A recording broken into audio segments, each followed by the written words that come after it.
السلام علیکم۔ آج میں نے ان کے انڈوں میں سے جو سڑے ہوئے انڈے تھے وہ باہر نکالے، اور جن میں سے بچے باہر آئے تھے ان کو باہر پھینکا، اور یہاں یہ جو سڑے ہوئے انڈے تھے انہیں یہاں نکالا اور ادھر پتوں کے اوپر ڈالا، تاکہ یہ جو میل ہے اور میل انہیں نہیں کھاتا، فیمیل ہے، فیمیل انہیں کھائے۔ پھر سے جو ان کے انڈے ہیں پھر اگلے سال یہ انڈا دے گا۔ ان کے انڈے نہیں سڑیں گے کیونکہ یہ ان کے چلکوں کو کھائے گا، پھر اس کے انڈوں میں سے تندرست بچے باہر آئیں گے۔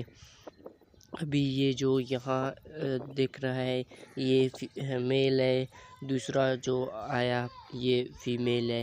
فیمیل کے پنکھ میں ایک سفید پنکھ ہوتا ہے، اور یہاں دیکھ رہے ہیں یہ اپنے گھونسلے کی صفائی کر رہے ہیں۔ چینل پر نئے تو چینل کو سبسکرائب، ویڈیو کو لائک۔ ملتے ہیں نیکسٹ ایسے ہی ویڈیو میں۔